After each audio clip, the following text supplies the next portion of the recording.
శ్రీకృష్ణ పరబ్రహ్మణే నమః.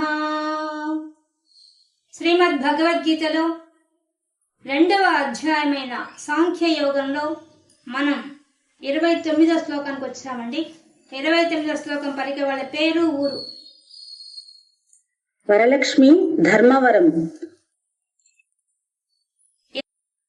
ఆశ్చర్యవత్ ఆశ్చర్యవత్ పశ్యతి పశ్యతి కశ్చిదేనం కశ్చిదేనం ఆశ్చర్యవద్ ఆశ్చర్యవద్ వదతి వదతి తథైవ తథైవ చాన్యః చాన్యః ఆశ్చర్యవత్ ఆశ్చర్యవత్ ఏనం ఏనం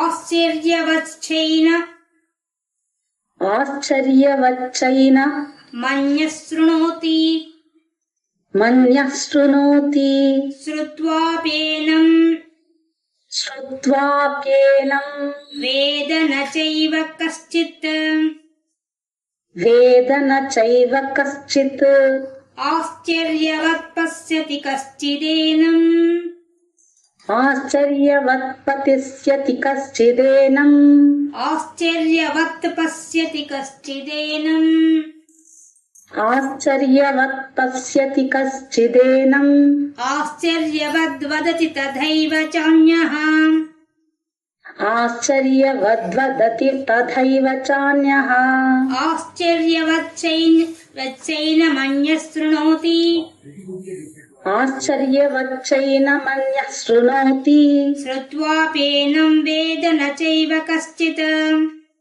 శ్రుత్వాప్యేనం వేద న చైవ కశ్చిత్ ఆశ్చర్యవత్ పశ్యతి కశ్చిదేనం ఆశ్చర్యవత్ పశ్యతి కశ్చిదేనం ఆశ్చర్యవద్ వదతి తథైవ చాన్యః ఆశ్చర్యవద్వదతి తథైవ చాన్యః ఆశ్చర్యవచ్చైన మన్యశృణోతి ఆశ్చర్యవచ్చైన మన్యః శృణోతి శ్రుత్వాపేనం వేద న చైవ కశ్చిత్ శ్రుత్వాప్యేనం వేద న చైవ కశ్చిత్ ఆశ్చర్యవత్ పశ్యతి కశ్చిదేనం ఆశ్చర్యవత్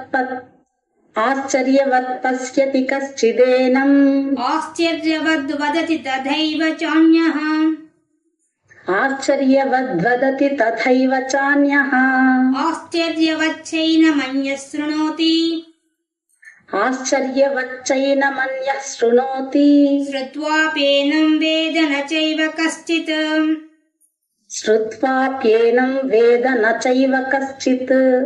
వరలక్ష్మి గారు మ్యూట్ చేసుకోండి.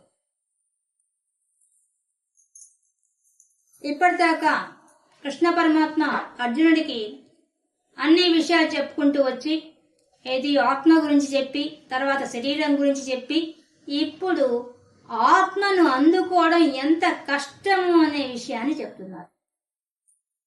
ఇది చాలా సులభంగా చెప్పినట్టు అనిపిస్తోంది, కానీ పరమాత్మ చాలా కష్టం అన్నమాట. అది దాని గురించి ఈ శ్లోకంలో మనకి చెప్తున్నారు. దీంట్లో వెళ్లే ముందు మనం ఒక కథ చెప్పుకొని వెళ్దాం. ఒక భార్యాభర్త ఉన్నారు. వాళ్ళు మొట్టమొదట ఒక కీకారణ్యంలోకి అడుగుపెట్టారు.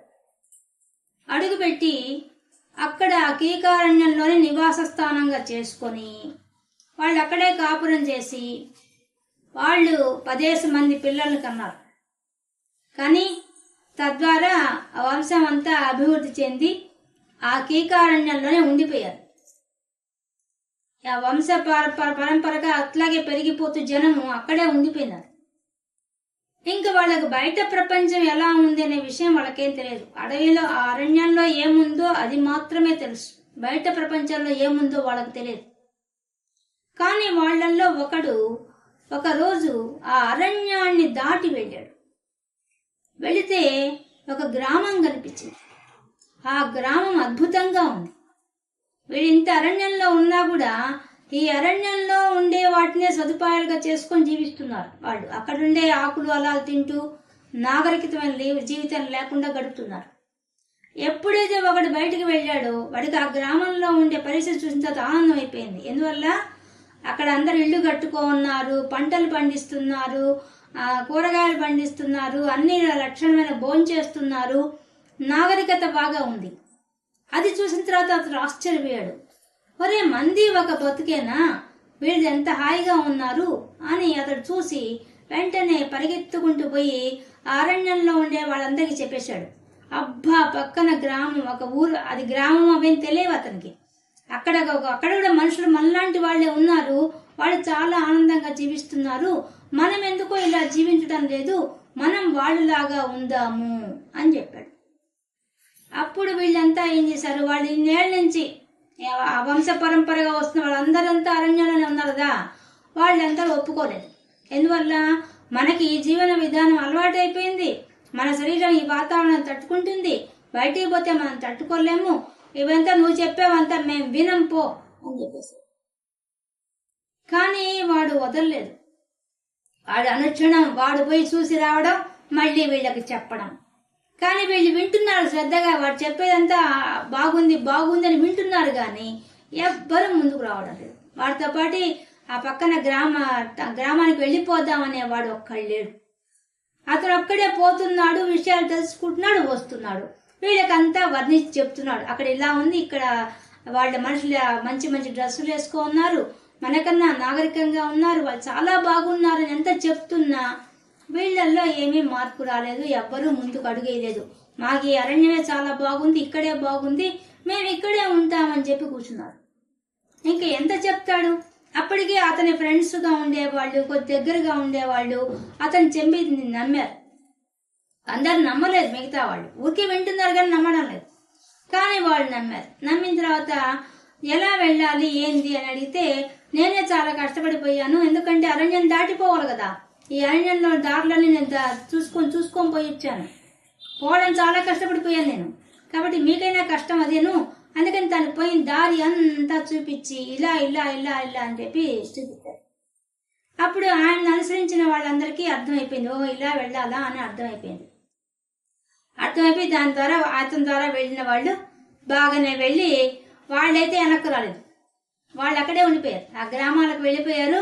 వాళ్ళు హాయిగా నగర జీవితానికి అలవాటు పడిపోయి వాళ్ళు హాయిగా ఉన్నారు. కానీ వెనక్కి వస్తే వీళ్ళేం మాటలా, ఆ చెప్పిన ఆయన ఎంత చెప్పినా వాళ్ళు మాటలే కదా, అందుకని వాళ్ళు వెనక్కి రాకుండా వాళ్ళు మాత్రం హాయిగా ఉండిపోయారు. కానీ వెనక్కి వచ్చి చెప్పిన ఆయన మాత్రం తన ధోరణి ఆపకుండా అందరికి చెప్తూనే ఉన్నాడు, రండి వెళ్దాం, రండి వెళ్దాం, ఇక్కడే ఉంటే ఇట్లే ఉంటుంది, అరణ్యంలో ఉంటే ఏం బతుకుది, మన జీవితం ఎందుకు ఇక్కడ వ్యర్థమైపోతుంది, రండి రండి ఎంత మొత్తుకున్నా వాళ్ళెవ్వరూ రాలేదు. అయినా ఆయన చెప్పేదంతా శ్రద్ధగా వింటారు, అక్కడ ఏమేమి ఉన్నాయో అన్ని అడిగి తెలుసుకుంటారు, కానీ వాళ్ళు పోవడం. ఇంకేం చేస్తాడు, ఆయన ప్రయత్నం ఆయన చేశాడు. చివరికి ఆయన చెప్పి ఆయన మాత్రం ఆ ఊరికి వెళ్ళిపోయాడు. చెప్పడం అయిపోయింది, నా తనలాంటి వాళ్ళ నలుగురికి విజయం అంతా చెప్పి ఇలా అందరికి చెప్పండి రా అని చెప్పి పెట్టేసి ఆయన వెళ్ళిపోయాడు. ఇంకెంతకాలం అని చూస్తాడు, ఆయన మాత్రం ఆయన వెళ్ళిపోవద్దు, ఆయన వెళ్ళిపోయాడు. ఇది మన జీవితానికి సంబంధించిన కదండి. మనం కూడా ప్రపంచం అనే ఒక అరణ్యంలో కూర్చో ఉన్నాం.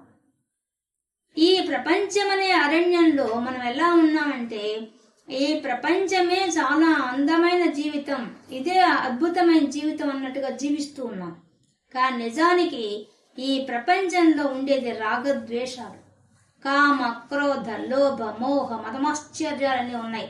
కీకారణ్యంలో ఎంత భయంకర పరిస్థితులు ఉంటాయో, అడవి సింహాలు, పులులు, పాములు అన్నీ ఎలా ఉంటాయో అట్లాంటివన్నీ కూడా మన చుట్టూ ఉన్నా కూడా ఆ ప్రపంచాన్ని చూసి ఇదే రంగుల ప్రపంచం అనుకుంటూ జీవిస్తూ ఉన్నాం మనం అందరం. మనకు మార్గ నిర్దేశకం చేయడానికి కోసంగా ఎంతో మంది ఆ పరమాత్మను చూచి వచ్చిన వాళ్ళంతా మనకు చెప్తూనే ఉన్నారు. ఆ గురువులంతా కృష్ణ పరమాత్మతో మొదలుపెట్టి వ్యాసుడి మొదలు పెట్టుకుని అందరూ గురు పరంపర అంతా కూడా మనకు వచ్చి చెప్తూనే ఉన్నారు, ఇంతకన్నా అద్భుతమైనది ఉంది, అది నీలోనే ఉంది, అంతటా వ్యాపించి ఉంది, ఆ ఆత్మతత్వం కూర్చో ఉంది అని మనకు చెప్తూనే ఉన్నారు వాళ్ళు. కానీ మనం విన్నంతసేపు హాయిగా వింటాం, తర్వాత దాని గురించి మళ్ళీ ప్రపంచ విషయాల్లో పడిపోయి మళ్ళీ నాది, నా ఇల్లు, నా పిల్లలు, నా సంసారం, ఇదే ధ్యాస మనకి, వేరే ధ్యాస మనకి లేదు. ఆ పరమాత్మ గురించి ఎంత చెప్పినా కూడా మనకి ఏమాత్రం అర్థం కాని విషయం అయిపోయింది మనకి. ఏ విధంగా అయితే ఆ గ్రామానికి వాడు వెళ్ళి వచ్చి చెప్పినా కూడా ఎవరికి అర్థం కాలేదో మనం కూడా అంతే. ఇప్పుడు చూడండి, సినిమా విషయాలు చూడడానికి మనకు యూట్యూబ్ లో చూస్తే లక్షలు కోట్ల మంది చూస్తారు సినిమా విషయాలు. ఆ సినిమా స్టార్ట్ అయ్యే ముందు పెట్టే ప్రోగ్రామ్స్ కి లక్షల మంది వెళ్తున్నారు. మళ్ళీ సినిమాలుగా సీరియల్స్ కానీ, టీవీల్లో కానీ, గుడ్డల గురించి కానీ, నగల గురించి కానీ, వేటి గురించి వచ్చిన యూట్యూబుల్లో లక్షలు కోట్ల మంది ఉన్నారు జనం చూసేవాళ్ళు. అంటే ప్రపంచ విషయాలంతా అంత ఆకర్షిస్తున్నాయి మనుషుని. అదే ఇప్పుడు మనం భగవద్గీత చెప్తున్నాం, భగవద్గీత చూసేవాళ్ళు వేళ్ల మీద లెక్క పెట్టవచ్చు. ఎంతమంది ఉంటున్నారు? 200 మంది కూడా ఉండడం లేదు. రోజు మనం అది యూట్యూబ్ లో పెడుతున్నా కూడా చూడడం లేదు. ఈ యొక్క జ్ఞానం అందరికి వెళ్ళాలని చెప్తున్నా కూడా ఎంతమంది చూస్తున్నారు, ఎంతమంది వింటున్నారు? అంటే మనం ఎక్కడి నుంచి వచ్చాం? ఆ అరణ్యంలోకి, ఆ కథలో అరణ్యంలోకి మొట్టమొదటి వాడు వచ్చిన వాడు ఎక్కడి నుంచి వచ్చాడు? వాడు పరమాత్మ దగ్గర నుంచే వచ్చాడు. వాడికి ఒక్కడికే తెలుసు పరమాత్మ దగ్గర నుంచి వచ్చా అన్న విషయం. వాడి తర్వాత వచ్చిన వాడు ప్రపంచంలో ఉన్న వాళ్ళు ఎవరికి తెలియదు. అలాగే మన భూమి మీద కూడా మొదట వచ్చిన మానవుడికి ఆ విషయం తెలుసు, పరమాత్మ దగ్గర నేను వచ్చాను, నేనే పరమాత్మ స్వరూపుని అనే విషయం తెలుసు వాడికి. కానీ తర్వాత వచ్చిన వంశ పరంపరగా వచ్చిన వాళ్ళు ఎవరికి తెలియదు ఆ విషయం. అది మరుగున పడిపోయింది. వాడు చెప్పినా మరుగున పడిపోయి ఉంటుంది ఆ విషయం. అది ఒక నోటి నుంచి ఇంకో నోటికి వేసరికి విషయం మారిపోయి ఉంటుంది. అందువల్ల వెనకబడిపోయి ఉంటుంది. ఇప్పుడు మనకు కూడా చూడండి, మొట్టమొదటి వచ్చిన వాడికి వేదాలు తెలుసు. వేదాలు ఏం చెప్పాయి? అహం బ్రహ్మాస్మి శివోహం. అహం బ్రహ్మాస్మి అనే విషయం చెప్పేసి నీలోనే పరమాత్మ కూర్చో ఉన్నాడు, అంతటా వ్యాపించి ఉన్నాడు. ఇవన్నీ మన వేదాలు చెప్పేసే. ఆ వేదాలు చదువుకున్న వాడికే ఆ విషయం తెలుస్తోంది. చదివేంత మనం తెలిసిపోతుందా? అనుభవంలోకి రాదు. అనుభవంలో చాలా కష్టం. అదే విషయాన్ని ఇప్పుడు ఈ శ్లోకంలో మనకు అద్భుతంగా చెప్తున్నాడు కృష్ణ పరమాత్మ. ఎంత బాగా చెప్తున్నాండి. ఆశ్చర్యవత్ పశ్యతి కశ్చిదేనం ఏనం ఈ ఆత్మని. ఈ ఆత్మని కశ్చిత్ ఒకానొకడు ఒక్కడే తెలుసుకుంటాడు. కోట్ల మంది జనం ఉన్న ప్రపంచమంతా చూడండి ఎంత జనాభా ఉన్నారు. కానీ వీళ్ళల్లో మనం వేళ్ల మీద లెక్క పెట్టవచ్చు ఎవరు మోక్షం పొందారు. మనమే చెప్పేస్తాం. అసలు మనమే చెప్పేస్తాం. నెంబర్ 1 రామకృష్ణ పరమహంస, వివేకానందుడు, పరమహంస యోగానంద, లాహిరి మహాశయుడు, రమణ మహర్షి. మనమే వేళ్ల మీద లెక్క పెట్టి చెప్పేస్తాం, నిమిషంలో చెప్పేస్తాం. వీళ్ళొక్కళ్ళే తెలుసుకొని పోయారు. ఆ పక్క గ్రామానికి పోయి అద్భుతమైన ప్రపంచాన్ని చూసిన వాళ్ళు వాళ్ళు చూసిన దాన్ని వచ్చి మనకు చెప్పారు. మనం పోతున్నామా? ఇదే ప్రపంచం భలే ఉంది. బిగ్ బాస్ అట్లాంటి ప్రోగ్రామ్స్ అయితే భలే ఉంటాయి, చూడొచ్చు. అదే పరమాత్మ గురించి చెప్తున్నామంటే వినేవాళ్ళు ఎవరు లేరు. ఎందుకు లేదు? ప్రపంచ విషయము ఆ అరణ్యంలాగా లాగుతున్నాయి, లాక్కుపోతున్నాయి. రా ఇక్కడి రా, ఇది రా, ఇది చూడు, ఇది చూడు అని చెప్తున్నాయి. ఒక పక్క ఆయుష్ అయిపోతున్నా కూడా మనిషి వాటి మీదకే వెళ్తున్నాడు. ఎందుకు వెళ్తున్నాడు? ప్రపంచం అంతగా ఆకర్షిస్తూ. కానీ పరమాత్మ వైపు మన మనసు మండడం లేదు. దాని గురించే చెప్తున్నాడు పరమాత్మ ఈ శ్లోకంలో. కశ్చిదేనం, కశ్చిత్ ఒక్కడు ఏనం ఈ ఆత్మని ఆశ్చర్యంగా పశ్యతి చూస్తున్నాడు. ఎవరు చూస్తున్నాట? ఆశ్చర్యంగా. ఆశ్చర్యంగా దేని చూస్తాం మనం? ఎప్పుడు చూడండి చూస్తే, అద్భుతంగా ఉండని చూస్తే మనం ఆశ్చర్యపోతాం. అలాగా పరమాత్మ గురించి తెలుసుకునేవాడు, మొట్టమొదటి తెలుసుకున్నాడు ఎవరుంటాడో వాడు కూడా ఆశ్చర్యపడుతూ చూస్తాడు పరమాత్మని. అంటే అద్భుతమైన సన్నివేశాన్ని ముందు చూస్తాడు వాడు. అంతటా వ్యాపించి ఉన్న పరమాత్మని, తనలోనే కూర్చున్న పరమాత్మని వాడు మాత్రమే చూడగలుగుతాడు. ఇప్పుడు మనకి రామకృష్ణ పరమహంస చరిత్ర తెలుసుకుంటే, ఒకసారి ఒక హలదారి అనే ఒక శిష్యుడు, ఆయన ఒక అర్చకుడు, ఆయన వచ్చి రామకృష్ణ పరమహంసను అడుగుతాడు. ఏమని? నువ్వు కాళికాదేవిని పూజిస్తున్నాము, ఆమె తామసి కదా, తామస గుణంతో ఉండి ఆమెను ఎందుకు పూజిస్తున్నావు నువ్వు అని అడుగుతాడు. అప్పుడు రామకృష్ణ పరమహంస చాలా బాధ అయిపోతుంది. అయ్యో, నేను చూస్తున్న దేవత అటువంటిదా అని చెప్పేసి ఆయన పోయి అమ్మవారి కూర్చొని ఏడుస్తాడు. అమ్మ, నువ్వు తామసివా, నువ్వు నాకు చెప్పమ్మా, నువ్వు తామసివా అని అడుగుతాడు. ఆమె ఎవరు? లోకాతీత గుణాతీత సర్వాతీత శమాత్మిక. అటువంటి తల్లి కదా. ఆమె వెంటనే నాకు 3 గుణాలు ఎక్కడున్నాయి నాయన, 3 గుణాలకు మించిపోయిన దాన్ని నేను. నాకు సత్వగుణం లేదు, రజోగుణం లేదు, తమో గుణం లేదు, నేను ఆ 3టికి అతీతమైన దాన్ని అని చెప్పి ఆమె రూపాన్ని చూపిస్తుంది రామకృష్ణ పరమహంసకి. అప్పుడు ఆనందంతో మా అమ్మ ఎంత గొప్పది, మా అమ్మకు అవేం లేవు అని చెప్పేసి వెంటనే పరిగెత్తుకుంటూ పోయేసి ఆ హలదాగి దగ్గరికి పోయేసి, నువ్వు మా అమ్మని తామస గుణం అంటావా? మా అమ్మ ఎంత గొప్పది అనుకుంటున్నావు? మా అమ్మకు 3 గుణాలు లేవు, గుణాలను మించిపోయింది మా అమ్మ అని చెప్పేసి ఆయన యొక్క భుజం మీద కూర్చునేస్తాడు. కూర్చొని ఇంకా ఆనంద పారవశంలో మునిగిపోతాడు. ఆయన యొక్క స్పర్శ చేత ఆ హలదారికి కూడా ఆ దర్శనం అవుతుంది. ఆశ్చర్యపోతాడు. అంటే అతను సామాన్యుడు, ప్రపంచ విషయాల్లో ఉండేవాడు, అతనికి కూడా తన యొక్క శక్తిని చూపించగలిగాడు. అమ్మ అంటే ఈమె అని చూపించగలిగాడు. అంటే త్రిగుణాములకు అతీతమైంది ఆ శక్తి అనే విషయాన్ని చూపించగలిగాడు. కాబట్టి అటువంటి వాళ్ళు జ్ఞానులు. అటువంటి వాళ్ళు ఎవరో ఒక్కళ్ళు ఉంటారు. పశ్యతి, చూసేవాడు ఒక్కడుంటాడు. కోట్ల మందిలో ఒక్కడే ఉంది. మళ్ళీ లాస్ట్లో భగవద్గీత లాస్ట్లో మళ్ళీ పరమాత్మ చెప్తాడు, నా రూపాన్ని చూడాలంటే ఏమో ప్రపంచంలో ఉండేవాళ్ళు ఒక్కడే నన్ను చూడగలుగుతాడు, అందరూ చూడలేరు అని చెప్తాడు. అలాగా రామకృష్ణ పరమహంస త్రిగుణాతీతమైన శక్తి అయినటువంటి ఆ కాళికామాతని దర్శించాడు ఆయన. అందుకనే మొట్టమొదటి వాక్యంలో ఆశ్చర్యవత్ పశ్యతి. పశ్యతి అంటే చూడడం. ఒక్కడు చూస్తాడు, కశ్చిత్, ఒక్కడు. ఏనం, ఈ ఆత్మను ఎవరు దర్శిస్తాడంటే ఒక్కడే చూడగలుగుతాడు. వాడెవరంటే రామకృష్ణ పరమహంస లాంటి వాళ్ళు. ఆ విధంగా ప్రయత్నం చేసిన వాళ్ళు, తమ జీవితాన్ని అంకితం చేసిన వాళ్ళు ఎవరుంటారో వాళ్ళు మాత్రమే తమలో ఉన్న పరమాత్మను చూడగలరు. అంతటా వ్యాపించి ఉన్న పరమాత్మను కూడా వాళ్ళు చూడగలుగుతారు. అంటే ఏంటి అర్థం? ఈ వాక్యానికి అర్థమైంది. అంటే నన్ను చూడడం చాలా కష్టం. దుర్లభ, దుర్గమ, దుర్గా, ఎక్కడి నుంచి ఇవన్నీ లలితా శాస్త్రంలో.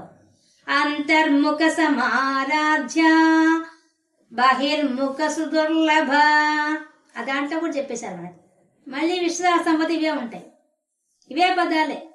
భగవద్గీతలో ఏ విషయం ఉందో అదే విషయం విశ్వశాస్త్రంలో ఉంటుంది, అదే లలితా శాస్త్రంలో కూడా ఉంటుంది. కాబట్టి కష్ట సాధ్యం, నన్ను చూడడం చాలా కష్ట సాధ్యం. నీలోనే నేను కూర్చో ఉన్నా కూడా ఆత్మగా నన్ను చూడడం చాలా కష్టం, చాలా చాలా చాలా కష్టం. కానీ చాలా సులభమైన విషయం కూడా అదే. సులభమైన దాన్ని ఎందుకు చూడడం లేదు? ఇందాక మీ కథలో చెప్పానే, ఆ చూసిన వాడు వచ్చి మనకు చెప్తున్నాడు ఇలా ఉంటుంది పరమాత్మ, వెళ్ళండి అంటే మనం పోతున్నామా? మనకి ప్రపంచ విషయాలు హాయిగా ఉన్నాయి, చాలా హ్యాపీగా ఉన్నాయి. ఇవన్నీ ఆ మమకారం, అహంకారం, మన పిల్లల మీద, మనవాళ్ల మీద, కొడుకుల మీద, కోడళ్ల మీద ఏమి ప్రేమో, ఎక్కడి నుంచి వచ్చింది ఆ ప్రేమ అంతా? మధ్యలో వచ్చిన వాడు వీళ్ళంతా ముందే చెప్పేశాడు ముందు శ్లోకంలో. అవ్యక్తం, వ్యక్తమైతే కొంచెం మధ్యలో ఉన్న జీవితాన్ని చూసి ఇట్లా అనుకుంటున్నా, మురిసిపోతున్నావే నువ్వు అని ముందు శ్లోకంలో చెప్పేశాడు. మధ్యలో వచ్చిన వాళ్ళు వీళ్ళంతా నీ జీవితంలో, కానీ వీళ్ళ మీద ఉన్నంత ప్రేమ భగవంతుడి మీద లేదు. నువ్వు ఎక్కడి నుంచి వచ్చావు? భగవంతుడిలోంచే వచ్చావు, కానీ భగవంతుడి మీద మాత్రం అంత మాత్రం ప్రేమ లేకుండా ఉంది నీకు. కాబట్టి కశ్చిత్ ఏనం, ఈ ఆత్మ గురించి కశ్చిత్ ఒకానొక్కడు మాత్రమే తెలుసుకుంటున్నాడు, చూస్తున్నాడు. తెలుసుకోవడం కాదు, చూస్తున్నాడు. అది కూడా చూస్తున్నాడు, ఆశ్చర్యపోతూ చూస్తున్నాడు. అంతటా వ్యాపించిన శక్తిని చూడాలంటే ఎంత మానసిక ధైర్యం ఉండాలా? అది కూడా ఎలా ఉంటుంది? ఉజ్జద్భాను సహస్రాభ, లలితా సహస్రనామం. ఉజ్జద్భాను సహస్రాభ అంటే వేల సూర్యులు ఒక్కసారి వెలిగితే ఎంత కాంతి ఉంటుందో అంత కాంతితో ఉంటాడు పరమాత్మ. చూడాలంటే ఎంత కష్టం. ఈవన్ ఎదురుగా కనిపించే సూర్యుని చూడడానికే మనం కళ్ళు చిట్లించుకొని చూస్తున్నాం. ఉజ్జద్భాను సహస్రాభాన్ని చూడగలమా? సాధ్యమా? ఒకవేళ చూసినా ఏమవుతుంది? ఆశ్చర్యపోతాం. చూసే శక్తి భగవంతుడి కంటికిచ్చి చూపిస్తే మనం ఆశ్చర్యపోతాం. అందుకనే శక్తి సంపాదించుకొని చూడాలి. ఊరికే చూడడం అంటే సాధ్యమయ్యే విషయం కాదది. అందుకు చెప్తున్నాడు. ఇంకా ఆశ్చర్యవద్ వదతి తథైవ చాన్యః అన్యః, ఇంకొకడు ఇంకొకడు ఏం చేస్తున్నాడట? తథైవ, అట్లే. ఎట్లా? మొదటి వాడు ఏ విధంగా చూచాడో ఆ విధంగానే ఆశ్చర్యవద్, ఆశ్చర్యంతో వదతి, మాట్లాడుతున్నాడు.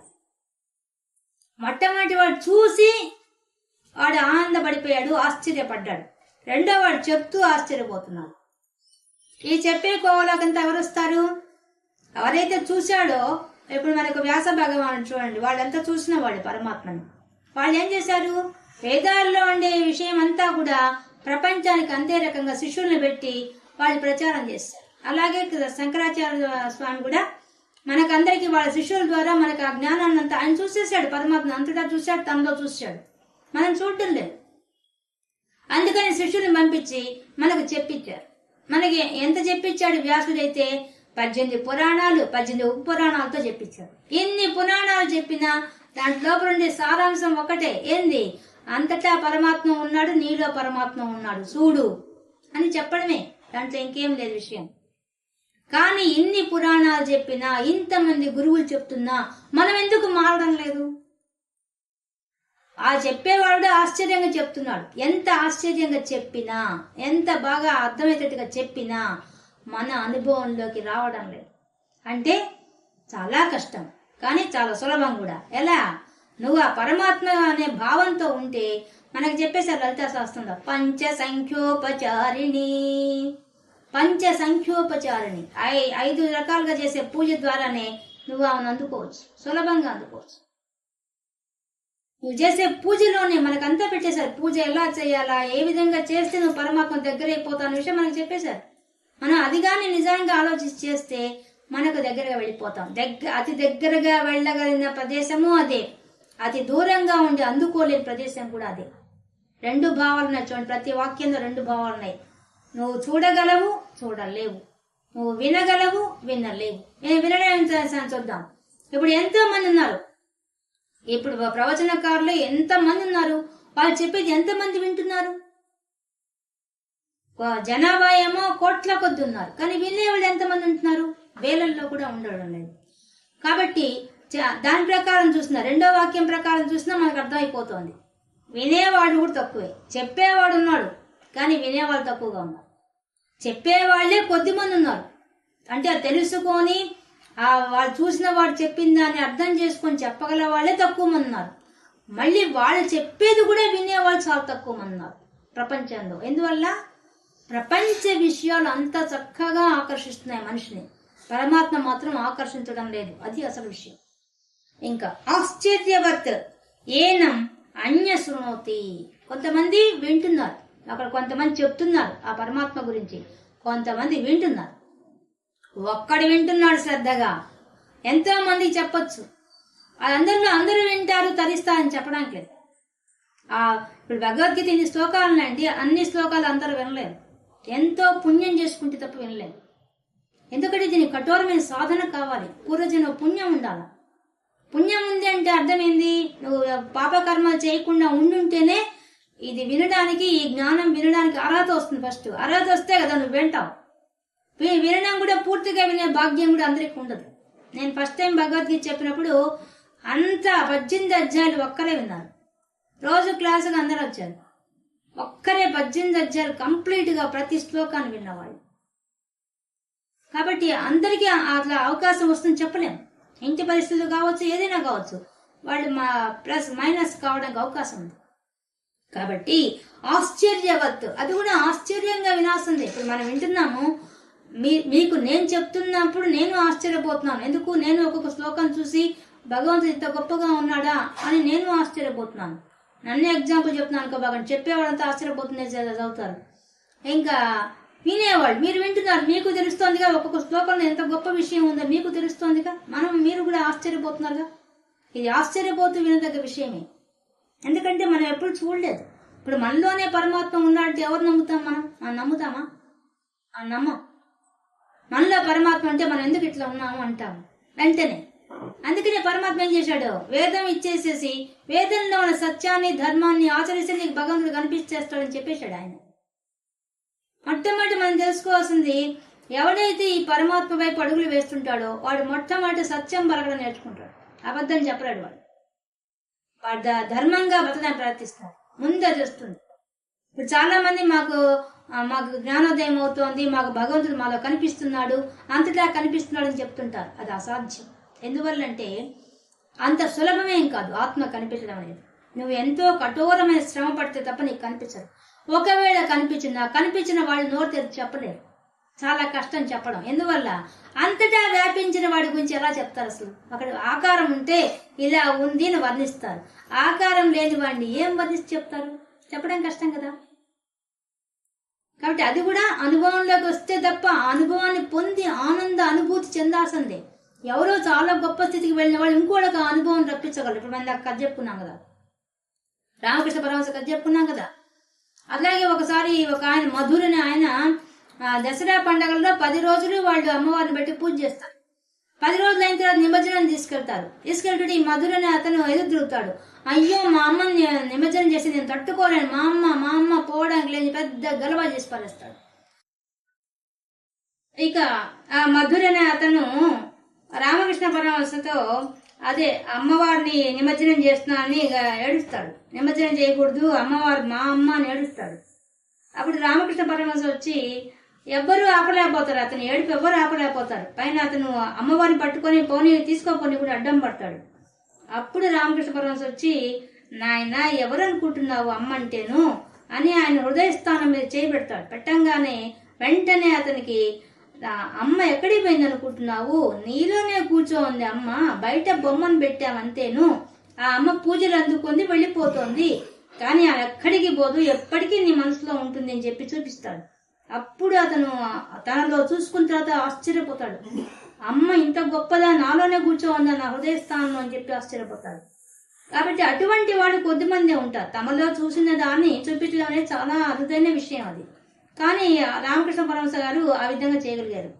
కాబట్టి ఆశ్చర్యవత్ ఏనం అన్య శృణోతి, ఇంకొకడు వింటున్నాడు, శ్రద్ధగా వింటున్నాడు. ఎవరైతే వింటున్నాడో ఒకటి మనం గుర్తుపెట్టుకోవాలండి, మనం జ్ఞాన మార్గంలో అడుగులు వేసి వినడం మొదలు పెడితే మనకు జన్మలు తగ్గిపోవడం స్టార్ట్ అయిపోతుంది. మనకి పుట్టడం చావడం అనే జన్మలు ఎన్ని జన్మలు ఎత్తామో మనకు తెలియదు. ఇప్పటికే ఎన్నో జన్మలు ఎత్తే తప్ప మానవ జన్మ రాదు. మానవ జన్మ వచ్చింది అంటే నువ్వు సార్థకం చేసుకోవాలి, లేకపోతే మళ్ళీ జన్మ ఎత్తాల్సిందే. మళ్ళీ జన్మ ఎత్తకుండా ఉండాలంటే ఉండే మార్గం ఏంటంటే ఈ జ్ఞానం తెలుసుకోవడం. ఈ జ్ఞానం తెలుసుకోవడానికి మనకు ఆలస్యం అయిపోతుంది. కానీ నువ్వు ఆ దారిలో అడుగు పెట్టినంత మాత్రమున ఆ పరమాత్మ అంతటా ఉన్నాడు, నాలో ఉన్నాడు తెలుసుకోవడానికి మొదలుపెట్టిన తర్వాత అప్పుడు మనకు క్రమంగా జన్మలు తగ్గుతూ వస్తాయి. జన్మలు తగ్గడం మొదలైన తర్వాత అలాగే రామకృష్ణ పరమహంసలాగా రమణ మహర్షిలాగా ఎప్పటికైనా మనం ఆ స్థాయికి ఎదిగి మనం కూడా పరమాత్మలో కలిసిపోతాం. అంతటి భాగ్యం కలుగుతుంది. కానీ ప్రయత్నము తీవ్రంగా ఉండాలి. అది అసలు విషయం. తీవ్రంగా ఉండాలన్న దానికన్నా భగవంతుడు చెప్పిన మార్గం, ధర్మ మార్గం, సత్యం పలకడం, ఈ రెండిటి మీద నిలబడ్డా చాలు. మనకు శ్రీరామచంద్రమూర్తి చేసి చూపించేశాడు. సత్యం, ధర్మం, ఈ రెండు ఆచరించినా కూడా మనం తొందరగా మన జన్మల్ని తగ్గించుకోవచ్చు. తద్వారా మనం మోక్షం పొందవచ్చు. ఇంత సులభమైన మార్గం ఉంది. అదే ఇక్కడ చెప్తోంది. ఆశ్చర్యవత్ ఏనం అన్య శృణోతి, ఒకానొకడు మాత్రమే శ్రద్ధగా విని తెలుసుకుంటున్నాడు ఈ జ్ఞానాన్ని.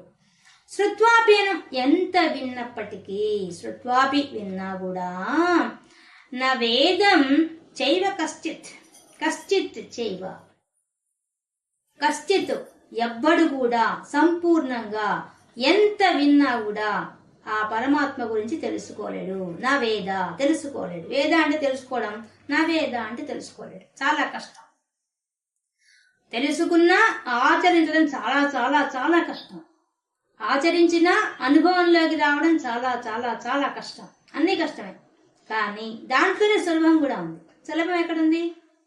ఆమె సులభ కూడా అమ్మవారే కదా, సులభంగా దొరుకుతుంది. ఎలా దొరుకుతుంది? అంతర్ముఖ సమారాధ్య, అది కూడా కష్టమే. అంతర్ముఖుల వైపు పూజ చేయడం చాలా కష్టం. దానికన్నా సులభమైన మార్గం ఏంది? భక్తి మార్గంలో కూర్చొని అమ్మ నామస్మరణ చేసుకుంటూ ఈ జ్ఞానం తెలుసుకుంటూ మనసులో విచారణ జరగాలి. ముఖ్యమైన విషయం అది. మనసులో విచారణ జ్ఞానంతో జరగాలి.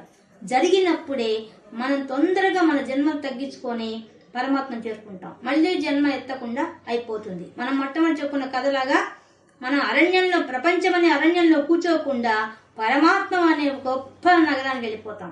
ఇంకా మళ్ళీ మన సొంత ఇంటికి వెళ్ళిపోతాం. మన సొంత ఇంటికి వెళ్ళిపోతే మళ్ళీ శరీరం తీసుకునేది ఒక ఈ బాడుగీళ్ళు తీసుకోం. ఈ శరీరం అనే బాడుగీళ్ళు ఇంకా చేరం మనం, మన సొంత ఇంటికి వెళ్ళిపోతాం. అందుకే మీకు మొట్టమొదట సొంత ఇంటి కథే చెప్పాను. ఇప్పుడు ఇది రెండో కథ. ఈ రెండు కథలు మన జీవితాంతం గుర్తుపెట్టుకోవాల్సింది. మన సొంత ఇంటికి వెళ్ళిపోవాలి. మన బాడుగిళ్ళలో ఉండకూడదు. బాడుగిళ్ళే మన శరీరాలు. మనం అక్కడ రెంట్ కడుతున్నాం, ఉంటున్నాం. కర్మ అయిపోయిందా ఈ శరీరం కాలిపోతుంది, అయిపోతుంది ఆ సర్వీస్. కాబట్టి జన్మలు లేకుండా, కర్మలు లేకుండా చేసుకోవాలంటే ఉండే ఏకైక మార్గం ఏంటంటే సత్యాన్ని పలకడం, ధర్మాన్ని ఆచరించడం, జ్ఞానాన్ని తెలుసుకోవడం, తెలుసుకున్న జ్ఞానం మీద విచారణ చేయడం, విచారణ ద్వారా ఆచరించడం. ఇవంతా శాస్త్రం ప్రకారంగా తెలుసుకుంటూ పోవడం ముఖ్యమైన విషయం. అది అందుకనే మనం ఇంత వింటున్నాం. భగవద్గీత ఎందుకు అందరు వినాలని ఎందుకు చెప్తారంటే ఇందుకోసం వినాలి. ఊరికే శ్లోకాలు చదివి వెళ్ళిపోతే కాదు, దాంట్లో చెప్పిన దాన్ని ఆచరించాలి. అప్పుడే అసలైన విషయం మనకు అవగతమవుతుంది. కాబట్టి ఈ విధంగా మనకి ఈ శ్లోకం ద్వారా భగవంతుడు ఎంతో గొప్ప విషయం చెప్పాడు. చూడండి, ఆశ్చర్యవత్ పశ్యతి కశ్చిదేనం, ఏనం ఈ ఆత్మని కశ్చిత్, ఒకానొకడు, కోట్ల మంది జనాభాలో ఒకే ఒక్కడు నన్ను తెలుసుకోగలడు. ఇప్పుడు చూడండి, ఇది ప్రయత్నం చేస్తున్న వాళ్ళు, ఈ పరమాత్మను తెలుసుకోవడం కోసం ప్రయత్నం చేసేవాళ్ళు మన కుంభమేళలో చూసాం. ఎంత మంది వచ్చిన్నారు చూడండి. వాళ్ళు ప్రయత్నంలోనే ఉన్నారు. ఇంకా వాళ్ళు ఎవరు ఇంకా సాధించలేదు. సాధించిన వాళ్ళు కొద్ది మందే ఉంటారు. ఆ పరమాత్మను చూసిన వాళ్ళు, తమలో చూసిన వాళ్ళు, అంతటా చూసిన వాళ్ళు చాలా కొద్ది మందే ఉంటారు. వాళ్ళు బయటికి రావాల్సింది, ఎవరికి కనిపించరు, ఎవరితో మాట్లాడరు, వాళ్ళలో వాళ్ళే రమిస్తూ కూర్చో ఉంటారు. అందుకే మన దేవతా విగ్రహాలను ఎలా కూర్చో ఉంటాయి, ధ్యానం పొజిషన్ లోనే కూర్చో ఉంటాయి అన్ని. ఆ విష్ణుమూర్తి కూడా యోగ నిద్రలో ఉంటాడు, ఆ శివుడు ధ్యాన ముద్రలో ఉంటాడు. అంటే తమలో తామే రమిస్తూ ఉంటారు. వాళ్ళు సింబాలిక్ గా చెప్తున్నారు, నువ్వు కూడా ఇట్లా అయితేనే నీలో ఉన్న పరమాత్మను చూడగలవు అని వాళ్ళు చెప్తున్నారు. మనకుండే మన దేవతా విగ్రహాల వెనకంత గొప్ప సైన్స్ ఉంది. అది తెలుసుకోకుండా పూజలు చేస్తున్నాం. మనం ఊరికే పూజ పోతామా, దండం పెట్టుకొని వచ్చేస్తాం, మన కోరికలు చెప్పి వచ్చేస్తాం. మన కోరికలు వినడానికి అవసరం కాదు వాళ్ళకి ఉండేది. వాళ్ళు ఏం చేశారో మనం చేసి చూపించాలి, అది గొప్ప. వాళ్ళు ఏం చెప్పారో అది చేయాలి. ఇప్పుడు ఆదిశంకరాచార్య కూడా చెప్పాడు. ఆయన కూడా కతి చెనసి చిదానందలహరి ఆయన కూడా చెప్పేశాడు అమ్మ, కతి చిత్ ఏ ఒక్కడ తెలుసుకుంటాడమ్మా నిన్ను, ఆయన కూడా చెప్పాడు. మనకి ఎక్కడ చూసినా ఈ విషయమే కనిపిస్తుందండి. శంకరాచార్యుడు చెప్పని, వ్యాసుడు చెప్పని, ఎవరు చెప్పని, ఎవరైనా ఒకటే విషయం చెప్తారు, ఒక్కడే చూడగలుగుతాడు ఆ పరమాత్మని, ఆ ఆనంద అనుభూతిని వాడొక్కడే పొందగలుగుతాడు. ఎందువల్ల వాడు నిరంతరమే సాధన, వాడు ఎన్నో జన్మల నుంచి సాధన చేసి ఉంటాడు. ఆ సాధన ఫలితంగానే వాడు తెలుసుకోగలుగుతాడు. మనం కూడా ఈ జన్మలో మొదలు పెట్టాం, భగవద్గీత వినడం మొదలు పెట్టాం. ఏమో మన అదృష్టం, ఎవరు ఇంతమందిలో ఎంతమంది ముందుకు వెళ్ళిపోయి ఆ పరమాత్మలో లీనం అవుతామో చూడాలి. ఎంతమందికి అదృష్టం ఈ భగవద్గీత అయిపోయే లోపల ఎంతమంది జ్ఞానం పొంది మనం కూడా ఆ స్థాయికి ఎదగడానికి తీవ్ర ప్రయత్నం చేయాల్సిందే. చేయాలని మాత్రం మొట్టమొదటి రెండు పోవాల్సిందే, మమకారం అహంకారం రెండు పోవాల్సిందే. ఈ రెండు మనకు పెద్ద భూతాలు అడ్డంగా కూర్చో ఉంటాయి. మళ్ళీ చెప్తాడు వాటి గురించి. ఈ రెండే మనకు భూతాలు, అవి రెండు జయించడం చాలా కష్టం. అవి జయిస్తే గాని మనం పరమాత్మ దగ్గర చేరుకోలేం. ఏంది మమకారం అంటే నాది, నా వాళ్ళు, నా ఇల్లు, నా గుడ్డలు, నా నగలు, నాది నాది నాది అనుకున్నంత వరకు ఆ శిక్ష ఉంటుంది. మళ్ళీ అహంకారం, నా అంతటి వాళ్ళు లేని అహంకారం, ఈ రెండు ఉన్నంత వరకు ప్రపంచాన్ని జయించలేం. ప్రపంచంలో ఉండేది ఈ రెండే.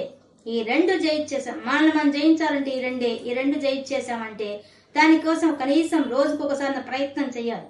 చేస్తే రాత్రి పడుకున్న తర్వాత ఆలోచించాలి, ఈ రోజన్నా ఒక్క రోజున ఈ రెండు జయించానా అని. కానీ ఖచ్చితంగా ఓడిపోయి ఉంటాం మనం. ఎందువల్ల ఆయనే చెప్పేశాడు, కోట్ల మందిలో ఒక్కడు మాత్రమే నన్ను చూస్తాడు, కోట్ల మందిలో ఒక్కడే నా గురించి వింటాడు, నా గురించి ఒకడే చెప్తాడు. ఆ చెప్పిన వాడు అంటే ఆనంద అనుభూతి చెంది చెప్పేవాడు చాలా తక్కువ ఉంటుంది. తెలుసుకొని చెప్పేవాళ్ళు, ఊరికి శాస్త్రం చదివి చెప్పేవాళ్ళు ఎక్కువ ఉంటారు. కానీ చదివేటప్పుడు వాళ్ళు ఆనంద అనుభూతి చెంది చెప్తే అది అట్లాంటి వాళ్ళు ఒకడే ఉంటారు. ఆశ్చర్యవత్ ఏనం శృణోతి, వినేవాడు, శ్రద్ధగా వినేవాళ్ళు ఇంకా తక్కువ మంది ఉంటారు. ఒక్కడే ఉంటాడు. అందుకే ఒకడని చెప్తున్నాడు ఆయన. ఒక్కడే వినగలడు, శ్రద్ధగా వినగలడు, విన్నవాడు ఒక్కడే తరించగలడు. ఇంకా శృత్వాప్యను, ఎంత చెప్పినా ఎంత విన్నా వాడు మాత్రం నా వేద తెలుసుకోలేడు, నన్ను తెలుసుకోవడం చాలా కష్టం. నచేవ కశ్చిత్, ఆ ఒక్కడు కూడా నా గురించి తెలుసుకోలేడయ్యా. సంపూర్ణంగా ఎవరు తెలుసుకోలేం. ఎందువల్ల? విశ్వమంతా వ్యాపించిన వాడిని ఎలా తెలుసుకుంటాం? మన శరీరం అంతా వ్యాపించిన వాడిని ఎలా తెలుసుకుంటాం? తెలుసుకోలేం. కానీ ప్రయత్నం చేస్తే, గట్టి ప్రయత్నం చేస్తే ఆయనే మనకు దారి చూపించేస్తాడు. ఇప్పుడు దీనికి ఒక చిన్న దీంట్లో నుంచి ఇక్కడి నుంచి మనం ముఖ్యమైన విషయానికి వెళ్తున్నామండి. అందుకని అదొక్కటి పరిచయం చేస్తాను ఈరోజు. తర్వాత వివరంగా భగవంతుడు చెప్తాడు, అప్పుడు ఇంకా వివరంగా చెప్పుకుందాం. కొంచెం పరిచయం చేస్తాను. ఇప్పుడు మన దేహం ఉంది. మనం ఈ చెయ్యి చూపించి ఇది నీవా అంటే మనం ఏం చెప్తాం? కాదండి ఇది నా చెయ్యి అండి అని చెప్తాం. కళ్ళు చూపించి ఇది నువ్వా అంటే ఏం చెప్తాం? కాదండి నా కళ్ళు అండి అని చెప్తాం. చెవులు చూపించి ఇది నువ్వా అంటే కాదండి ఇది నా చెవులండి అంటాం. అలాగే మన ముక్కు చూపించి ఇది నువ్వా అంటే అంటామా ఇది నాకు ముక్కు అండి నేను కాదండి అని చెప్తాం కదా. అలాగే ఇప్పుడు ఈ దేహంలోనే ఇన్ని అవయవాలని కలిసి ఒక దేహంగా ఉంది. దీన్ని దేహం అనే అంటాం. నేను అంటున్నామా? కానీ మనం ఇవన్నీ కలిపే నేను అంటున్నాం. మనం మళ్ళీ ఒకదాన్ని విడిగా తీస్తే ఒక్కొక్కటి సపరేటే. అన్ని కలిపితేనే నేను అంటున్నాం కదా. ఇప్పుడే మనకు మొట్టమొదటి చెప్పేశాడు పరమాత్మ. ఏం చెప్పాడు? నేను శరీరం అనుకుంటున్న వాడెవడో వాడు ఆత్మ. ఆత్మ అంటే ఎవరంటే నేను శరీరము అనుకుంటున్న వాడెవరో వాడు ఆత్మ. ఇది తెలుసుకోవడం చాలా కష్టం. చెప్పడం నోటితో చాలా ఈజీ, కానీ అనుభవంలో రావడం చాలా చాలా కష్టం. ఎందువల్ల? మనం ఎవరితో నేను ఆ పని చేశాను నాకు ఇట్లా ఉంది అని మనం నేను అని చెప్పకుండా మాట్లాడలేం. మన వల్ల కాదు అది. మనకు అది నరాన మన శరీరం మీద అంత వ్యామోహం ఉండిపోయింది. మన శరీరం గురించి ఎంతసేపు మాట్లాడతాం, మనకు అంత శక్తి ఉంది. కానీ అదే ఆత్మ గురించి మాట్లాడమంటే మాట్లాడలేం. ఎందువల్ల? దాని గురించి మనం పట్టించుకోలేదు. పట్టించుకుంటే ఆ పరమాత్మ గురించే ఎక్కువ మాట్లాడతాం, మన శరీరం గురించి ఇంకా మాట్లాడడం. ఎందుకంటే శరీరానికి రోగాలు వస్తుంటాయి, పోతుంటాయి, కష్టాలు వస్తుంటాయి, పోతుంటాయి, సుఖాలు వస్తుంటాయి, పోతుంటాయి. ఏవి నీకు శాశ్వతంగా నిలబడవు. ఖచ్చితంగా వచ్చింది అంటే నాశనం కావాల్సింది, వెళ్ళిపోవాల్సింది, తప్పదు. ఈ విషయం మనకు అవగతం చేసుకోవడం చాలా కష్టం, అనుభవంలో తెచ్చుకోవడం చాలా కష్టం. చెప్పడం చాలా సులభం, కానీ అనుభవంలో తెచ్చుకోవడం ప్రయత్నం తీవ్రంగా చేసే కొద్దీ మనం పరమాత్మ వైపు దగ్గర వెళ్ళిపోతాం. ఏది నువ్వు నాది శరీరం అని నేను చెప్తున్నావో అదే నేను ఆత్మ అనే స్థితికి మనం ఎదిగితే అదే మనలో ఉన్న పరమాత్మ, అదే శివోహం అహం బ్రహ్మాస్మి తత్పద లక్ష్యార్థ చిదేక రసరూపిణి. లలితా సహస్రనామం దాంట్లో కూడా చెప్పేసారు తత్పద లక్ష్యార్థ అహమిత్యేవ విభావయే భవాని. మొట్టమొదటి ధ్యాన శ్లోకం అని చెప్పేశారు. అహం నేను అనేదే పరమాత్మ అని మొట్టమొదటి శ్లోకాల్లో చెప్పేశారు. లలితా సహస్రం ఎందుకు చదవాలంటే నీలో ఉన్న ఆత్మను దర్శించడానికి కోసం చదవాలి. నీ టార్గెట్ అది. కానీ దానికోసం చదువుతున్నామా? మనం బతికినంత కాలం ఉండే కష్టాలు సుఖాలన్నీ పోయేసేసి హాయిగా ఉండాలని మాత్రమే అన్ని కోరికల కోసం చదువుతున్నాం మనం. కానీ లలితా సహస్రం చదవాల్సిన దేనికోసం? నువ్వు పరమాత్మలో లీనం కావడం కోసం చదవాలి. నేనే ఆత్మన విషయం నువ్వు తెలుసుకొని నీ అనుభవంలో తెచ్చుకోవడం కోసం లలితా సహస్రం చదవాలి. కానీ అలా ఎంతమంది చదువుతున్నాం మనం? మన కోరికల లిస్టు అమ్మవారి పెట్టడానికి కోసం చదువుతున్నాం, మన కోరికలు తీర్చుకోవడానికి కోసం చదువుతున్నాం. కానీ నువ్వు ఆ దిశగా అడుగులు వేస్తే అమ్మవారు ఒక్కొక్క మెట్టు ఎక్కించుకొని ఆమె చేయబెట్టి తీసుకెళ్ళిపోతారు. అంత గొప్ప స్థితి ఉంది దాంట్లో. అదే విషయమే భగవద్గీత, అదే విష్ణు సహస్రనామం కూడా అదే చెప్తుంది. ఆయన చెప్పాడు దాంట్లో. అన్ని శ్లోకాల్లో ఉండే సారాంశం అదే. భగవద్గీతలో ఉండే సారాంశమే విష్ణు సహస్రనామంలో ఉంది, అదే లలితా సహస్రనామంలో ఉంది. అన్ని సహస్రనామాల్లో ఉండే మీనింగ్ ఒకటే. కాబట్టి ఇది మనకు ఈ శ్లోకం ద్వారా భగవంతుడు మనకు చెప్పదలుచుకున్న విషయం ఏంటంటే, నీవు కోట్ల మందిలో ఒకడు మాత్రమే నన్ను చూడగలడు, కోట్ల మందిలో ఒకడు మాత్రమే నా గురించి మాట్లాడగలడు, కోట్ల మందిలో ఒకడు మాత్రమే నా గురించి వినగలడు. ఎంత విన్నా వాడిలో మాత్రం ఆత్మానుభూతి చెందడం చాలా కష్టం, తెలుసుకోలేడు. కానీ ప్రయత్నం చెయ్యాలి. ఆ ప్రయత్నం ఎలా జరగాలనే విషయాన్ని కూడా సూచించేశారు. ఏం సూచించాడు? ఆ శ్లోకాల్లోనే ఇన్నర్ మీనింగ్ ఉంది. మొదటి వాక్యం చూడండి, పశ్యత్, చూడ్డానికి ప్రయత్నం చేయాలి. రెండోది వదతి, ఆ భగవంతుడి గురించి పొద్దస్తం భగవంతుడి గురించే మాట్లాడాలి. మూడోది శృణోతి, ఆ భగవంతుడి గురించి వినాలి. అక్కడే మన సొల్యూషన్ కూడా పదాల్లో పెట్టేశాడు, తెలివిగా పెట్టేశాడు. ఎక్కడ సమస్య ఉందని చెప్తున్నాడో ఆ సమస్య పరిష్కారం శ్లోకంలో చెప్పేశాడు. అది నువ్వు చూడడానికి ప్రయత్నం చెయ్యి. నువ్వు పూజ చేసే పూజ అంతా కూడా అర్పించు భగవంతుడికి. అది అప్పుడు నువ్వు ఎదురుగా ఉన్న బొమ్మలో చూడగలిగితే తద్వారా ప్రపంచమంతా వ్యాపించిన విశ్వాత్మం చూడగలుగుతావు. మొదలవుతుంది. అలాగే వదతి, ఆ భగవంతుడి నామం గురించి, ఆ భగవంతుడి తత్వం గురించి మాట్లాడుతూ ఉంటే ఎప్పటికైనా నువ్వు ఆ స్థితికి ఎదగడానికి అవకాశం ఉంటుంది. అలాగే శృణోతి, నువ్వు వినాలి, ఎక్కువ వినాలి. భగవంతుడి గురించే పొద్దుస్తం వింటూ ఉంటే ఏమైపోతుంది, నువ్వు ఎప్పటికైనా ఆ పరమాత్మను చేరుకునే అవకాశము నీకుంటుంది. ఈ 3 పనులను కనీసం చేయండి అని సూచిస్తున్నాడు ఈ శ్లోకం ద్వారా. చూడండి, పైకి అర్థమేమో ఎవరు పట్టుకోలేరు, ఎవరు చేయలేరు, ఎవరు నన్ను చూడలేరు, ఎవరు నా గురించి మాట్లాడలేరు, ఎవరు నా గురించి చూడలేరు, ఒకవేళ విన్నా ఏమి చేయలేరు అన్నట్టుగా చెప్పేశాడు. కానీ లోపల ఇన్నర్ మీనింగ్ లో మనకు గైడెన్స్ ఇచ్చేస్తున్నాడు. నువ్వు చూడడానికి ప్రయత్నం చెయ్యి, నీకు కనిపిస్తాను. నువ్వు నా గురించి మాట్లాడడం మొదలుపెట్టు, నేను కనిపిస్తాను. నువ్వు నా గురించి వినడం మొదలుపెట్టు, నేను నీకు కనిపిస్తాను అని చెప్పేస్తున్నాడు. అంటే నీలోనే కూర్చున్న ఆత్మ నీకు నిదానంగా కనిపించడం అవగతం అవుతుంది. ఇంత గొప్ప విషయాన్ని సింపుల్ గా లోపల అది పెట్టి పైకి అలా మాట్లాడుతున్నాడు పరమాత్మ. ఎంత గొప్పగా చెప్పండి ఈ శ్లోకం, అద్భుతమైన శ్లోకం. ఇది మనం అందరం ఆచరించదగదు. ప్రతిరోజు ఆ పరమాత్మను చూడాలి, విగ్రహాన్ని చూడాలి, విగ్రహంలోంచి నిగ్రహం సంపాదించాలి. నిగ్రహం ద్వారా వదతి, మాట్లాడడం నేర్చుకోవాలి. తర్వాత వినడం ఎక్కువ చేయాలి. వినే కొద్ది ఏమైపోతుంది, పరమాత్మ దగ్గర వెళ్ళిపోవడానికి అవకాశం వస్తుంది.